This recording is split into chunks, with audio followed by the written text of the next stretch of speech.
ሰላም ሰላም ጤና ይስጥልኝ። ሁሉም የመንግስትና የግል ባንኮች በሚሰጡት አገልግሎት ላይ በደንበኞቻቸው ላይ የዋጋ ጭማሪ ሊያደርጉ መሆኑ ተሰምቷል።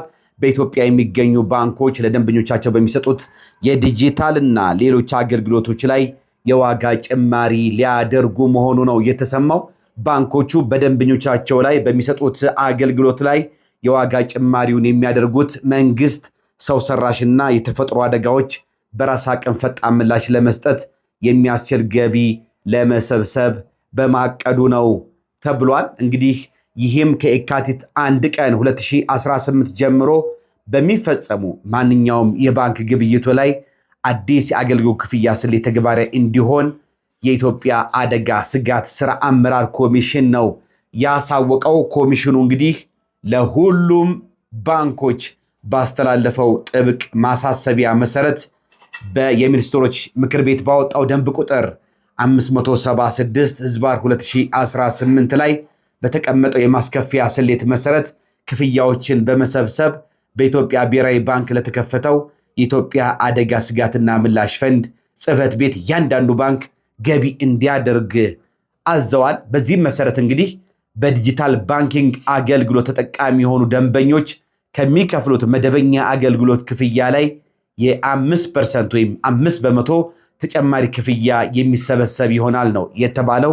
ከዚህም በተጨማሪ ባንኮችና ጥቃቅን የፋይናንስ ተቋማት ከሚሰጡት ማንኛውም አይነት መደበኛ ብድር ላይ የ1% የፈንድ ክፍያ ተጨምሮ የሚሰበሰብ መሆኑ ነው እንግዲህ ከፋይናንስ ተቋማቱ የተገኘው መረጃ የሚያመለክተው። እንደዚህ እንደ አዲሱ መመሪያ ዝርዝር ሁኔታ ይህ የገቢ አሰባሰብ ሌሎች ዘርፎችንም የሚጨምር ሲሆን ከኢንሹራንስ ኩባንያዎች የፕሪሚየም ክፍያ ላይ 1%፣ ከአገር ውስጥ አየር በረራ የቲኬት ሽያጭ ላይ 100 ብር፣ ከቴሌኮሙኒኬሽን ድምፅና ዳታ አገልግሎት የአየር ሰዓት ሽያጭ ላይ 5%፣ እንዲሁም ከነዳጅ ሽያጭ በእያንዳንዱ ሊትር ላይ 1 ብር ለፈንዱ ገቢ ይደረጋል ነው የተባለው። ይህ አዲስ አሰራር የአገሪቱን የአደጋ ስጋት የመከላከልና ምላሽ የመስጠት አቅም ለማጠናከር ታስቦ የተዘረጋ መሆኑ ነው የተገለጸው። በየካቲት ወር የሚሰበሰበው ክፍያም እስከ መጋቢት ወር ድረስ ለአደጋ ፈንድ ገቢ እንዲደረግ ነው እንግዲህ መመሪያም የተሰጠው። እንግዲህ ከዚህ በፊት በኢትዮ ቴሌኮም አገልግሎቶቹ ላይ የዋጋ ጭማሪ ማድረጉ ይታወቃል።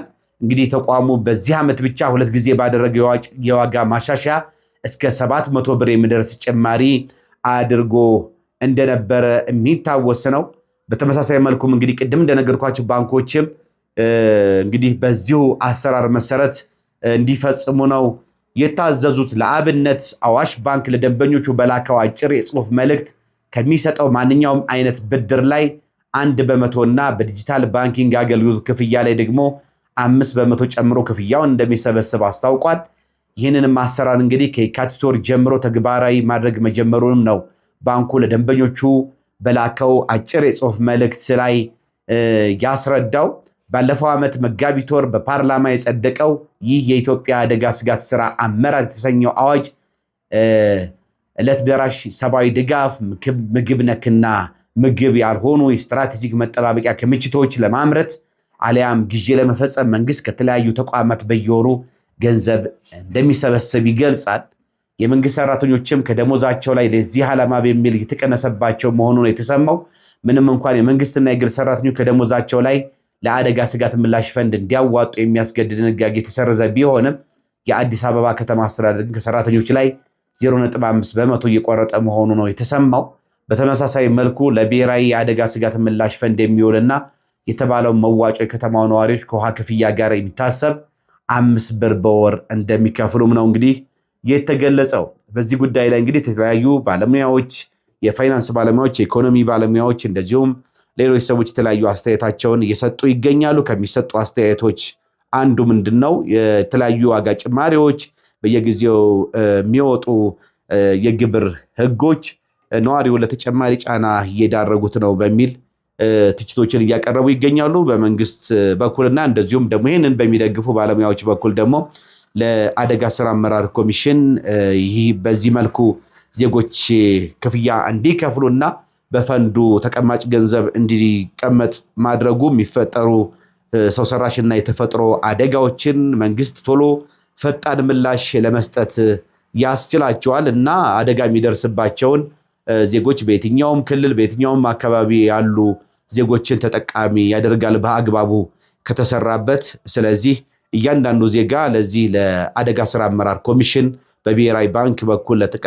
ለተከፈተው የባንክ አካውንት ወይም ተቀማጭ ለሚደረግበት በሚያገኛቸው አገልግሎቶች ላይ ተጨማሪ ክፍያ መክፈሉና ተቀማጭ መደረጉ ወገኖቹን እንደማገዝ እንደመርዳት የሀገርንም ጫና እንደ መካፈል ይቆጠራል በሚል እንግዲህ አስተያየታቸውን እየሰጡ ነው የሚገኙት።